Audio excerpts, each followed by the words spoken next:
नमस्कार दोस्तों, स्वागत है एक बार फिर आपके अपने YouTube चैनल जीवा स्टडी पर। मैं वरिष्ठ अध्यापक मुकेश कुमार जांगेड़ा आपका स्वागत करता हूं। तो हम कलाम का फाइनल टेस्ट 1 देख रहे थे और अपनी 3 क्लासें हो चुकी है। आज चौथी और लास्ट क्लास है जो हम 76 नंबर क्वेश्चन से 100 नंबर क्वेश्चन तक पूरा डिटेल से जानेंगे हर क्वेश्चन को। तो आज का पहला क्वेश्चन है कि राज्यपाल की वित्तीय शक्तियों के संदर्भ में असत्य कथन का चयन करें। ठीक है, सबसे पहला, धन विधेयक राज्यपाल की सिफारिश से ही पेश हो सकता है, तो बिल्कुल सही बात है। ठीक है, कोई भी अगर आप विधानसभा है उसमें धन विधेयक पेश करोगे, उससे पहले राज्यपाल से क्या लेनी पड़ेगी? परमिशन लेनी पड़ेगी। ठीक है, और कोई विधेयक धन विधेयक है या नहीं इसका डिसाइड कौन करता है? इसका करेगा आपका विधानसभा अध्यक्ष। कौन करेगा? विधानसभा अध्यक्ष करेगा। तो ये भी बात, आप दोनों चीजें अलग अलग है कि धन विधेयक राज्यपाल की सिफारिश पर ही पेश किया जाता है, या फिर हम कह सकते हैं कि जो धन विधेयक होता है वो राज्यपाल की पूर्व अनुमति पर ही पेश किया जाता है। लेकिन कोई विधेयक धन विधेयक है या नहीं इसका डिसीजन कौन करता है? विधानसभा अध्यक्ष करता है। फिर है, राज्य की आकस्मिक निधि पर राज्यपाल के अधीन रहती है, तो बिल्कुल राज्य की जो आकस्मिक निधि है वो राज्यपाल के अधीन रहती है। और संचित निधि किसके अधीन रहती है? संचित निधि आपकी सरकार के अंडर में रहती है। ठीक है, संचित निधि आपकी राज्य सरकार के अंडर में रहती है। और जो आपकी आकस्मिक निधि है वो किसके अंडर में रहती है? राज्यपाल के अधीन रहती है। फिर राज्यपाल प्रतिवर्ष विधानसभा में बजट पेश करता है, तो गलत बात है। बजट क्या होता है? देखो, बजट के बारे में बता देता हूं। बजट ना राज्यपाल के नाम से पेश होता है। किसके नाम से? राज्यपाल के नाम से पेश होता है। नाम से पेश होता है, लेकिन इसका मतलब ये नहीं कि राज्यपाल पेश करता है। ठीक है, कौन पेश करता है बजट? बजट तो पेश करता है वित्त मंत्री। ठीक है, बजट कौन पेश करता है? वित्त मंत्री।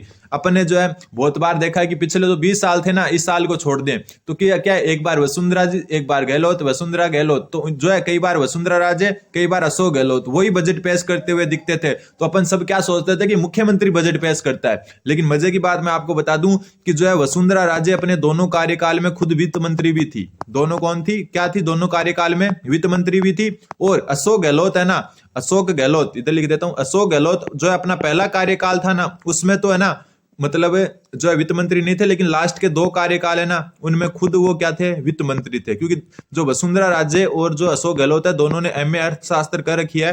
तो अशोक गहलोत अपने पहले कार्यकाल में वित्त मंत्री नहीं थे, उस समय प्रद्युमन सिंह वित्त मंत्री थे। तो पहले 5 साल थे ना अशोक गहलोत के 1998 से, उसमें इन्होंने बजट पेश नहीं किया। प्रद्युमन सिंह वित्त मंत्री उन्होंने किया। लेकिन लास्ट के 2 कार्यकाल थे ना अशोक गहलोत के, उनमें ये खुद वित्त मंत्री थे, तो इन्होंने 10 साल बजट पेश किया। और वसुंधरा राजे खुद अपने 10 सालों में वित्त मंत्री थी, तो उन्होंने ही बजट पेश किया। तो सर्वाधिक बार बजट पेश करने का रिकॉर्ड किनके नाम है? वसुंधरा राजे और अशोक गहलोत, दोनों ने 10-10 बार बजट पेश किया है। ध्यान रखना, राजस्थान विधानसभा में सर्वाधिक बार बजट पेश करने वाले वसुंधरा राजे और अशोक गहलोत, दोनों ने 10-10 बार क्या किया है? बजट पेश किया है। ठीक है, वित्त मंत्री बजट पेश करता है। दूसरी बात मैं बता दूं, भारत राजस्थान का पहला बजट किसने पेश किया? तो वो क्या? नाथूराम मिर्धा ने। किसने? नाथूराम मिर्धा ने पेश किया था। 1952 का चुनाव हुआ था उस समय, तो नाथूराम मिर्धा ने कौन सा पहला बजट पेश किया? ये भी ध्यान रखना, पहला बजट किसने पेश किया? नाथूराम मिर्धा ने। और वर्तमान वित्त मंत्री है आपकी उप मुख्यमंत्री दिव्या कुमारी जी, उन्होंने बजट पेश किया था। ठीक है, तो नाथूराम मिर्धा ने पहला बजट पेश किया।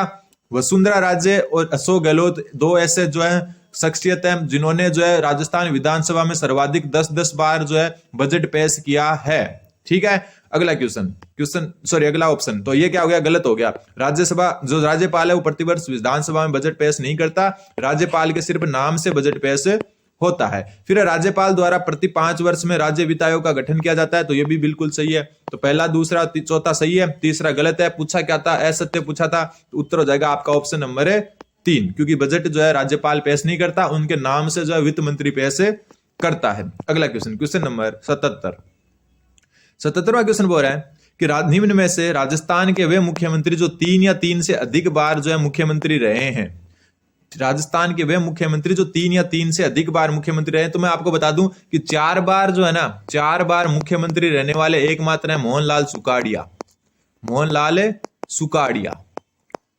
सुकाड़िया ये राजस्थान के एकमात्र मुख्यमंत्री जो 4 बार मुख्यमंत्री चुने गए। कौन? मोहनलाल सुकाड़िया। और सर्वाधिक कार्यकाल भी इनका ही है। ठीक है, क्या है? सर्वाधिक कार्यकाल भी इनका ही है। फिर बात करें 3 बार वालों की। 3 बार वालों में ना आपके 3 नाम आते हैं। एक तो आपके आते हैं भैरों सिंह शेखावत। कौन आते हैं? भैरों सिंह शेखावत। ठीक है। दूसरे आपके आते हैं हरिदेव जोशी, हरिदेव जोशी। और तीसरे जो आपके आते हैं वो है आपके अशोक गहलोत, अशोक गहलोत। ये 3 बार वाले हैं, ठीक है। इनके अलावा जो है 2 या 1 बार वाले ही हैं, वसुंधरा राजे हैं, शिवचरण माथुर है, ये 2-2 बार रह चुके हैं। लेकिन यहाँ पर बात हो रही है 3 या अधिक बार वाले। तो 3 या अधिक में एक तो आता है 4 बार मोहनलाल सुखाड़िया का नाम, और 3 बार आता है आपका भैरों सिंह शेखावत, हरिदेव जोशी और अशोक गहलोत का नाम। तो यहाँ पर आप देखो ऑप्शन में कि 3 या 3 से अधिक बार, तो हरिदेव जोशी बिल्कुल, भैरों सिंह शेखावत बिल्कुल, अशोक गहलोत बिल्कुल, तो यही ऑप्शन आपका सही हो गया। बाकी देखो मोहनलाल सुखाड़िया 4 बार, ठीक है, भैरों सिंह शेखावत 3 बार और शिवचरण माथुर 2 ही बार रहे। लेकिन यहां पर अपने को पूछा गया है 3 या अधिक बार। भैरों सिंह शेखावत 3 बार, ठीक है, थर्ड नहीं हो, 3 बार, जो है हरिदेव जोशी 3 बार, और जो है जयनारायण व्यास वैसे 2 बार रह चुके हैं, ठीक है। एक बार जो है निर्वाचित मनोनीत, तो वैसे 1 बार भी मान सकते हो इसको। वसुंधरा राजे जी 2 बार, अशोक गहलोत जी आपके जो 3 बार, हीरालाल देवपुरा सबसे कम कार्यकाल, सबसे कम कार्यकाल इन्हीं का ही था, मात्र जो है 15-16 दिन रहे थे ये, ठीक है। सबसे कम कार्यकाल इन्हीं का था, और ये एक ही बार जो है क्या रहे हैं, एक ही बार मुख्यमंत्री रहे हैं। तो ऑप्शन से क्या हो गया, ऑप्शन नंबर 1 सही उत्तर हो गया। जल्दबाजी में अपन क्या करते हैं, मोहनलाल सुखाड़िया नाम देखा और झट उत्तर कर देते हैं कि 2, 3 या 3 से अधिक बार तो यही रहे, लेकिन आपको पूरा का पूरा जो है ऑप्शन देखना है। तो ऑप्शन नंबर 1 इसका सही उत्तर हो जाएगा। अगला क्वेश्चन, क्वेश्चन नंबर 78। और एक बात तो मैं आपसे थोड़ी सी रिक्वेस्ट कर रहा हूं कि जो है अभी भी जो है 60-65% स्टूडेंट ऐसे हैं जो नॉन सब्सक्राइबर हैं, और डेली आप क्या वीडियो देखते हो, तो सब्सक्राइब जरूर कर दें चैनल को। आप सब्सक्राइब करोगे तो आपके मोबाइल पर भार नहीं बनने वाला चैनल, एक बार जरूर सब्सक्राइब करें। और आज आप सभी के सपोर्ट से जो है 10,000 प्लस अपने सब्सक्राइबर हो चुके हैं। तो सेकंड ग्रेड को समर्पित है ये चैनल, और किसी भी प्रकार के वीडियो आपको यहाँ नहीं मिलेंगे, सिर्फ सेकंड ग्रेड के ही मिलेंगे, ठीक है। अगला क्वेश्चन, राजस्थान प्रशासनिक समिति का गठन किस वर्ष किया गया, राजस्थान प्रशासनिक समिति का गठन जो है वो किस वर्ष किया गया। तो देखो इसमें थोड़े से आपको याद रखना है। सबसे पहले देखो राजस्थान प्रशासनिक समिति है, इसका गठन कब किया गया, तो 1963 में किया गया। किस कब किया गया, 1963 में। और इसके जो अध्यक्ष कौन थे, अध्यक्ष थे हरीश चंद्र माथुर, ये भी नाम ध्यान रखना, हरीश चंद्र माथुर। तो राजस्थान प्रशासनिक समिति 1963 उत्तर हो जाएगा, और हरीश चंद्र माथुर इसके क्या थे, अध्यक्ष थे। अब 2 थोड़े से और आपको याद रखना है। एक याद रखना प्रशासनिक सुधार आयोग, प्रशासनिक सुधार आयोग, क्योंकि ये इसलिए इंपॉर्टेंट है, मैं बता देता हूं। प्रशासनिक सुधार आयोग इसका जो है कब किया गया गठन, 1999 में। ये इसलिए जो है महत्वपूर्ण है क्योंकि इसके अध्यक्ष कौन थे, शिवचरण माथुर थे। कौन थे, शिवचरण माथुर, जो राजस्थान के क्या रह चुके हैं, सीएम भी रह चुके हैं। लेकिन उस टाइम सीएम नहीं थे, सीएम पहले रह चुके थे, लेकिन शिवचरण माथुर की अध्यक्षता में प्रशासनिक सुधार आयोग 1999 में। क्वेश्चन बन सकता है कि राजस्थान के ऐसे सीएम जो प्रशासनिक सुधार आयोग के क्या रह चुके हो, अध्यक्ष रह चुके हो, तो शिवचरण माथुर। एक और आपको ध्यान रखना है, वो है 1969 में जो है एक मोहन मुखर्जी समिति आई थी, जिसको कहते हैं सचिवालय पुनर्गठन समिति, सचिवालय पुनर्गठन समिति। ये भी जो है आपकी इंपॉर्टेंट है। सचिवालय पुनर्गठन जो समिति है ना, इसके अध्यक्ष तो कौन थे, 1969 में बनी थी, इसके अध्यक्ष थे आपके मोहन मुखर्जी। कौन थे, मोहन मुखर्जी। तो ये भी आपको ध्यान है रखनी है। तो ये 3 जो समितियां इंपॉर्टेंट बनती है, राजस्थान प्रशासनिक समिति 1963 में हरीश चंद्र माथुर की अध्यक्षता में, प्रशासनिक सुधार आयोग 1999 में पूर्व सीएम शिवचरण माथुर की अध्यक्षता में, 1969 में सचिवालय पुनर्गठन समिति मोहन मुखर्जी की अध्यक्षता में बनी थी। तो ये तीनों समितियां आपको याद होनी चाहिए। अगला question, question number 79 number question बोल रहा है, थोड़ा सा छोटा कर लेते हैं। 79 नंबर क्वेश्चन बोल रहा है कि निम्न कथनों पर विचार कीजिए तथा नीचे दिए गए कुट्टों का प्रयोग करते हुए सही कथन का चयन कीजिए। बहुत अच्छा क्वेश्चन है। सबसे पहले, मुख्यमंत्री राष्ट्रीय विकास परिषद की बैठकों में भाग ले सकता है, तो बिल्कुल सही बात है, और नोट कर लें इसको अगर आपके लिए नई चीज है तो, कि जो मुख्यमंत्री होता है ना, वो राष्ट्रीय विकास परिषद की बैठकों में भाग ले सकता है। फिर मुख्यमंत्री विधान विषयक विधेयकों के बारे में राज्यपाल को अवगत कराता है, तो ये भी बिल्कुल सही है, इनको भी नोट कर लें आप, ठीक है। विधान विषयक जो विधेयक है उनके बारे में राज्यपाल को अवगत कराता है। फिर मुख्यमंत्री राज्यपाल की सहायता से मंत्रिपरिषद के विभागों में फेरबदल करता है, तो गलत बात है।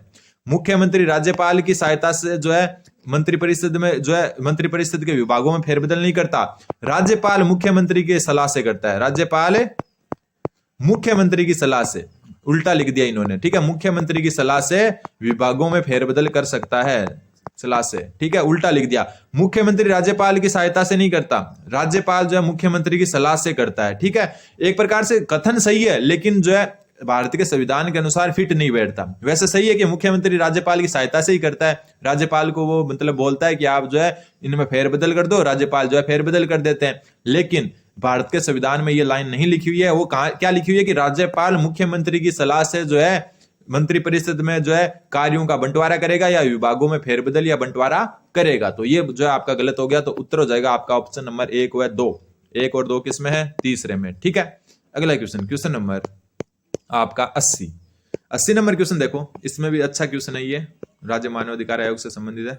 ये रहा, राज्य मानवाधिकार आयोग के संदर्भ में असत्य कथन बताना है। सबसे पहले आयोग की कार्य प्रणाली का निर्धारण राज्यपाल द्वारा किया जाता है, तो पहला ही गलत हो गया। आयोग की जो कार्य प्रणाली है ना, इंपॉर्टेंट है, लिख लेना।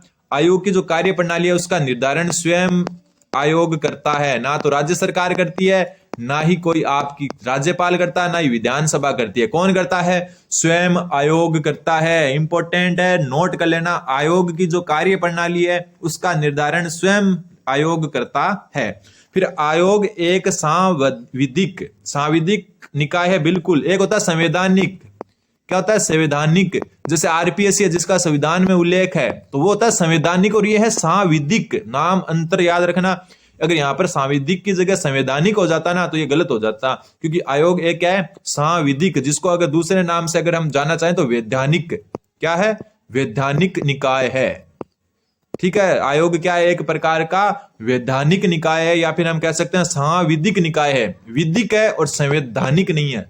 संवैधानिक होते ही गलत हो जाएगा, क्योंकि राजस्थान जो आपका राज्य मानवाधिकार आयोग है ना, वो है आपका जो वैधानिक या फिर सांविधिक आयोग है, ना कि संवैधानिक। संवैधानिक कौन से होते हैं? आरपीएससी, जिनका संविधान में उल्लेख होता है। जो है राज्य जो मानवाधिकार आयोग है उसका कहीं भी संविधान में उल्लेख नहीं है। तो ये क्या है? या तो सांविधिक है या वैधानिक है, संवैधानिक नहीं है। तो ये बात सही है।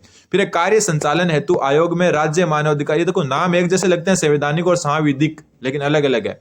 कार्य संचालन हेतु आयोग में राज्य मानवाधिकार आयोग विनियमन 2001 19 जनवरी 2001 को लागू हुआ। तो ये भी सही बात है। अब थोड़ा सा हम इसकी चर्चा कर लेते हैं। सबसे पहले हम बात करें कि राजस्थान मानवाधिकार आयोग का गठन कब हुआ। तो गठन देखो 3 डेट है, याद रखना आपको हर डेट को। गठन हुआ आपका 18 जनवरी 1999 को। ठीक है, फिर इन्होंने कार्य कब प्रारंभ किया? कार्य प्रारंभ कब किया? तो कार्य प्रारंभ किया 23 मार्च 2000 को। ठीक है, सबसे पहले गठन कब हुआ आयोग का? 18 जनवरी 1999 को। कार्य कब प्रारंभ किया?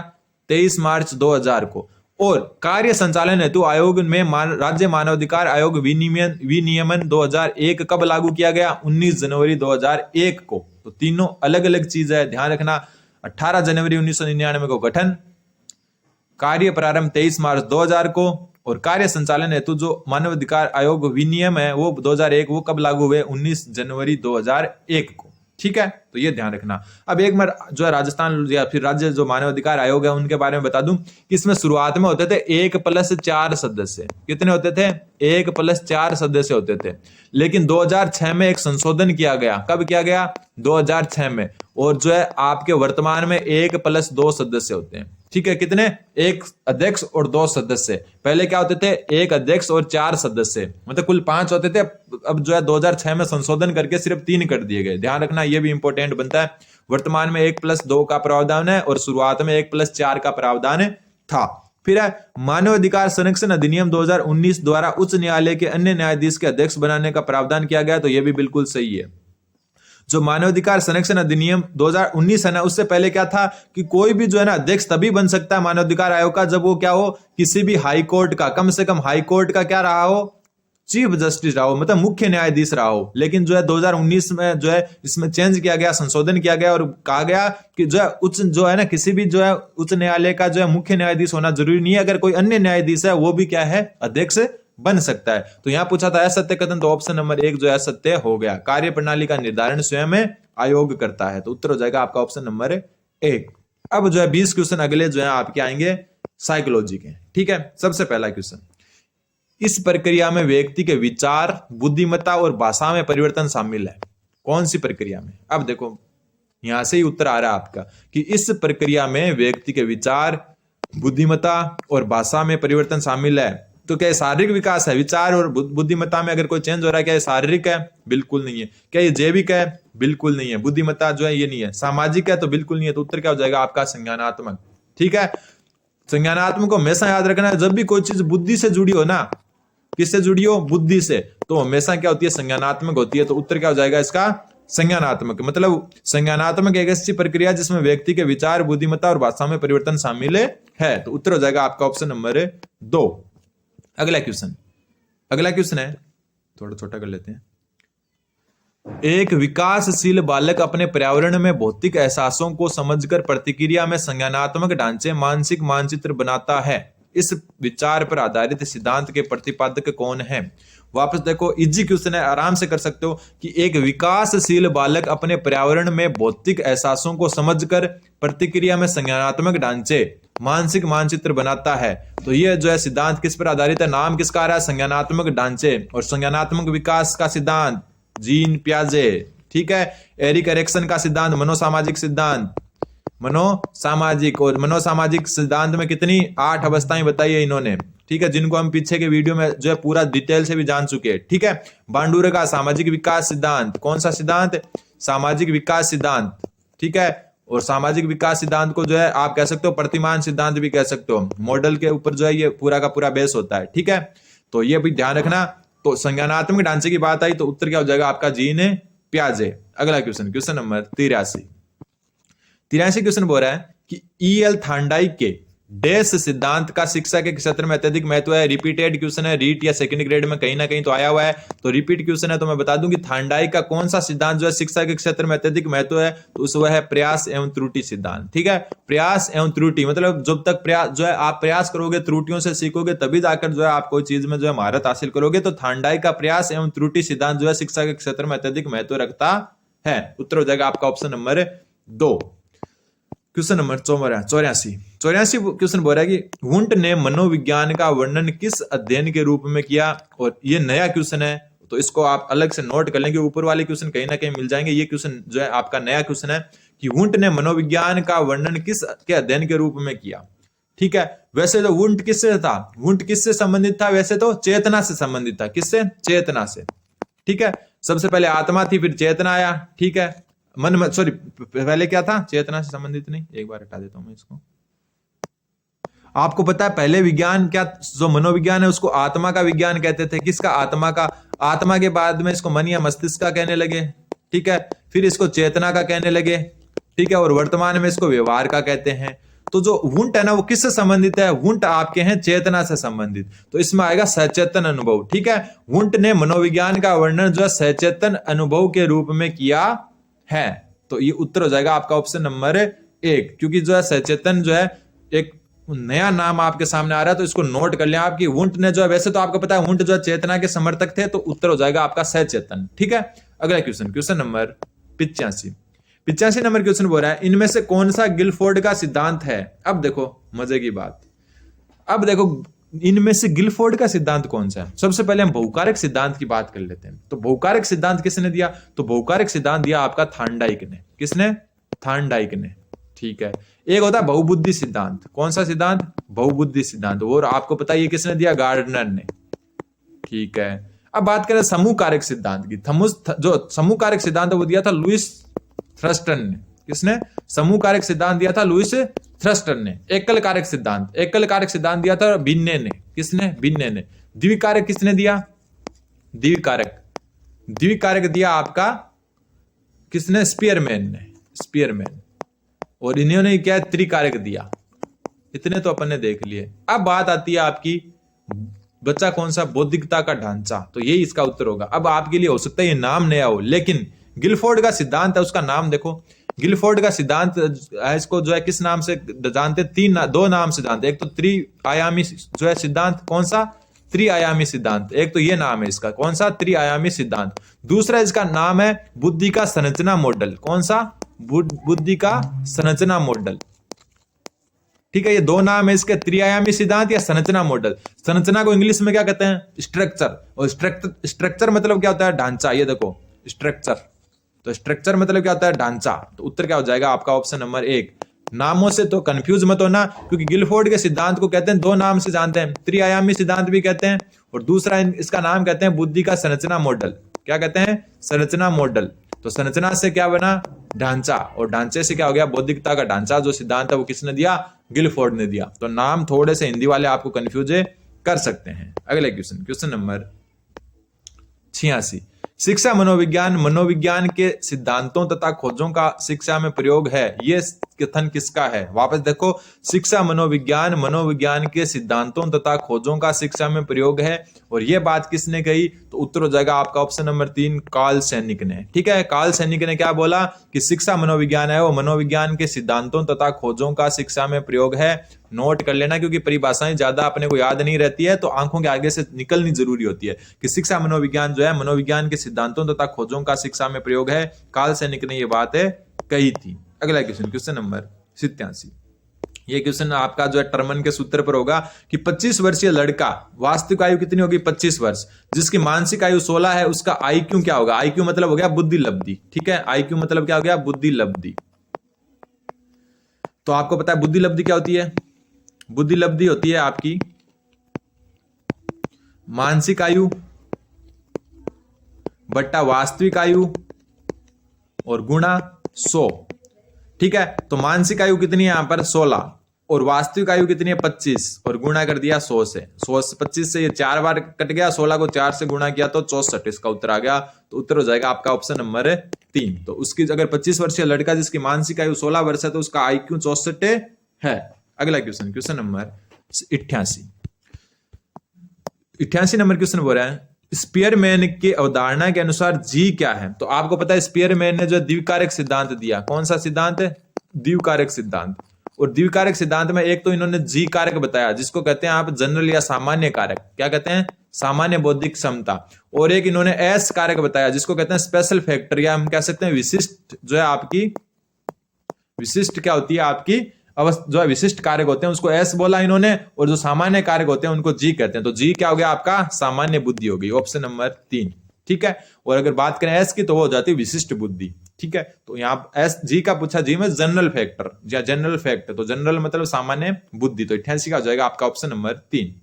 अगला क्वेश्चन, क्वेश्चन नंबर 89। हाँ, ये क्वेश्चन अच्छा क्वेश्चन है, नोट करने वाले क्वेश्चन है, क्योंकि नया क्वेश्चन है। ठीक है, नया क्वेश्चन है जो है, मान लीजिए एक व्यक्ति एकांत प्रिय तथा इसमें दूसरों के प्रति भावनाओं का अभाव है। इससे क्या पता चल रहा है कि ये अंतर्मुखी व्यक्ति है। ठीक है, बोला क्या इसने कि एक व्यक्ति एकांत प्रिय है और दूसरों के प्रति भावनाओं का अभाव है, तो वो अंतर्मुखी है। लेकिन नहीं, पहले पूरा पढ़ें इसको। ठीक है, ये संवेदनशील, उग्र स्वभावी एवं लड़ाकू प्रवृत्ति का है। अंतर्मुखी व्यक्ति कभी भी उग्र स्वभावी और लड़ाकू प्रवृत्ति के नहीं होते। ठीक है, जो है उग्र स्वभावी और लड़ाकू प्रवृत्ति है वो अंतर्मुखी में नहीं पाई जाती, वो चुपचाप बैठे रहते हैं। ठीक है, पहले वाली लाइन बोल रही है कि अंतर्मुखी है, लेकिन दूसरी लाइन इसका खंडन कर रही है कि अंतर्मुखी तो नहीं है। यदि ऐसे व्यक्ति पर आईजैक की व्यक्तित्व प्रश्नावली प्रशासित की जाए तो निम्न में से किस में उच्च जो है प्राप्तांक होंगे? तो इसका जो उत्तर आपको नोट कर लेना है कि एक व्यक्ति एकांत प्रिय है, दूसरों के प्रति जो है भावनाओं का अभाव है, ये असंवेदनशील, उग्र स्वभावी एवं लड़ाकू प्रवृत्ति का है। यदि ऐसे व्यक्ति पर आईजैक की व्यक्तित्व प्रश्नावली प्रशासित की जाए तो निम्न में से किसमें उच्च प्राप्तांक होंगे? तो उत्तर होगा इसका साइकोसिटिज्म। ठीक है, ध्यान रखना, अलग ही क्वेश्चन है, अंतर्मुखी मत कर देना। पहली लाइन अंतर्मुखी बता रही है, लेकिन अंतर्मुखी इसका उत्तर नहीं होगा, इसका उत्तर होगा साइकोसिटिज्म। ठीक है, तो उत्तर हो जाएगा ऑप्शन नंबर 4। ये अलग क्वेश्चन है, इसको थोड़ा सा ध्यान रखना। फिर है निम्नलिखित में से अभिप्रेरणा का सही क्रम कौन सा है? तो आपको पता है अभिप्रेरणा होती है आवश्यकता, आवश्यकता के बाद में आता है चालना या अंतर्नोद। ठीक है, चालना या चालक भी कह सकते हो, और उसके बाद आती है प्रेरणा। और इंग्लिश में बात करें तो सबसे पहले नीड आती है, नीड के बाद आते हैं ड्राइव, ड्राइव के बाद में आता है इंसेंटिव, इंसेंटिव या मोटिव भी कह सकते हो आप। ठीक है, तो देखो आवश्यकता, चालना, प्रेरणा, तो आवश्यकता तो सिर्फ इसमें ही है, पहले आवश्यकता, चालना और प्रेरणा। उत्तर हो जाएगा आपका ऑप्शन नंबर 4। ठीक है, ये जो है सही क्रम है इनका। अगला question, question number 91 number question बोल रहा है कार्ल रोजर्स हैं, तो कार्ल रोजर्स हैं, वो क्या है? तो कार्ल रोजर्स आपके हैं मानवतावादी मनोवैज्ञानिक। ध्यान रखना, कौन से हैं? मानवतावादी मनोवैज्ञानिक है कार्ल रोजर्स। उत्तर हो जाएगा आपका ऑप्शन नंबर जो है 2। मानवतावाद का नाम आते ही कार्ल रोजर्स का नाम सबसे पहले आता है, तो 91 में हो जाएगा option number 2। Question number 92 number question बोल रहा है आपके कि अगला क्वेश्चन है क्वेश्चन नंबर 92 कि अधिगम का अनुक्रमिक जो वर्गीकरण है वो किसके द्वारा दिया गया? अधिगम का अनुक्रमणिक जो वर्गीकरण है वो किसके द्वारा दिया गया? तो इसका जो उत्तर होगा रॉबर्ट गेन ने। ठीक है, रॉबर्ट गेने ने जो है ना अनुक्रमणिक क्या होता है, जो 8 आपके ऐसे सिद्धांत दिए हुए हैं ना, जो आपका जो है ना पिछले जो क्लासेज है उनमें हम डिटेल से जान भी चुके। सबसे जो निचला स्तर होता है वो क्या होता है, वो होता है आपका संकेत अधिगम, ठीक है। और सबसे ऊपर का स्तर होता है समस्या समाधान, क्या होता है, समस्या समाधान अधिगम, ठीक है, ये आपको पता होना चाहिए। अगला क्वेश्चन, तो ये आपको ध्यान रखना है, जो है रॉबर्ट गेने का जो अधिगम सिद्धांत है उसमें सबसे निचला स्तर किसका होता है, सबसे निचला स्तर माना जाता है इसका, किसका, जो है संकेत अधिगम का। और सबसे जो है उच्च स्तर किसका होता है, उच्च स्तर पर होता है आपका समस्या समाधान है अधिगम। तो अधिगम का अनुक्रमणिक जो मॉडल है वो किसने दिया, गेने ने दिया। ध्यान रखना, क्वेश्चन अच्छा है, नाम चेंज कर देते हैं बाकी वही चीजें हैं। फिर है आपका क्वेश्चन नंबर 93, भाटिया बुद्धि परीक्षण का प्रयोग किस आयु वर्ग के बालक पर करते हैं। तो जो भाटिया बुद्धि परीक्षण है उसका जो प्रयोग है किस आयु वर्ग के बच्चों पर करते हैं। तो ये भी क्वेश्चन रिपीट हुआ क्वेश्चन है, ध्यान रखना। उत्तर होगा आपका 11 से 16 वर्ष तक, ठीक है। 11 से लेकर 16 वर्ष के बच्चों पर भाटिया बुद्धि परीक्षण का जो है प्रयोग करते हैं। इंपॉर्टेंट क्वेश्चन है, रिपीटेड क्वेश्चन है, पहले आया हुआ क्वेश्चन है। अगला क्वेश्चन, क्वेश्चन नंबर 94 क्वेश्चन बोल रहा है कि एक बालक जो अधिकांशतः विद्यालय देर से आता है, पूर्णतः सत्याभासी बहाना प्रस्तुत करता है, उसके द्वारा प्रयुक्त रक्षा युक्ति कौन सी है।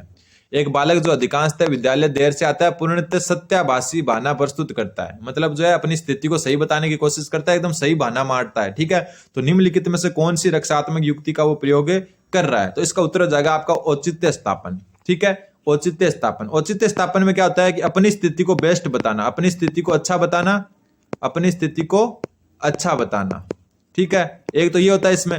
दूसरा होता है इसमें कि दूसरों की स्थिति को खराब बताना, दूसरों की स्थिति को खराब बताना, ये बहाना बनाना हो गया, दूसरों की स्थिति को खराब बताना।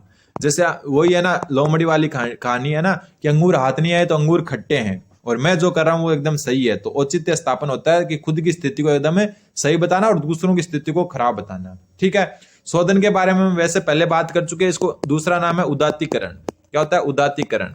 इसमें क्या होता है कि बुरे कामों को जो है अच्छे कामों की ओर जो है अग्रसर करना, बुरे कामों को अच्छे कामों की। जैसे कि कोई जो है बच्चा क्या है एकदम लड़ाई खोर है, मारपीट करने वाला है क्लास में, और वो बड़ा होकर बॉक्सर बनता है, अपने बुरे कामों को अच्छे कामों की ओर क्या कर रहा है, वो जो है मोड़ रहा है, तो उसको कहते हैं शोधन, ठीक है।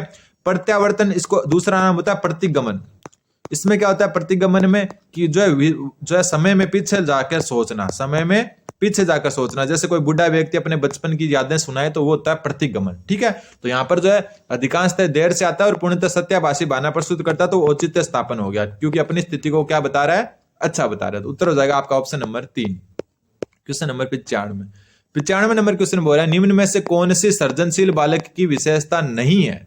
सबसे पहले विचारों में मौलिकता होनी चाहिए, बिल्कुल। स्वायत्तता, बिल्कुल। संवेदनशीलता, बिल्कुल। तो दूसरों के विचारों को अस्वीकार नहीं करता कभी भी, तो उत्तर क्या हो जाएगा आपका ऑप्शन नंबर 4। कोई भी सृजनशील बालक है वो दूसरों के विचारों को स्वीकार करता है, उन पर जो है मनन करता है, किसी को अस्वीकार नहीं करता। तो उत्तर क्या हो जाएगा option number 4। Question number 96 number question बोल रहे हैं कि कोहलबर्ग के अनुसार निम्नलिखित में से नैतिक विकास की कौन सी अवस्था में एक व्यक्ति सही अथवा गलत को सही समझ विकसित कर लेता है और सही नैतिक चेतना का विकास कर लेता है।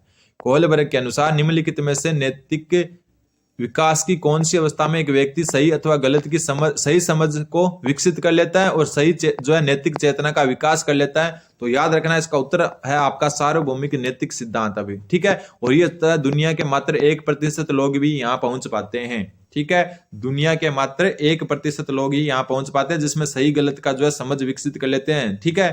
तो सार्वभौमिक नैतिक सिद्धांत इसका सही उत्तर हो जाएगा। अगला क्वेश्चन, ये जो है डिटेल से अपन क्लासों में कर चुके हैं, जो अपने जो है ना क्लासें ली थी ना सेकंड ग्रेड जितनी भी जो है जो कलाम की ऑफलाइन टेस्ट सीरीज है उनमें सब कुछ डिटेल से अपन कर चुके हैं। आप जरूर वो क्लासें देखें, नहीं देखिए तो आपने।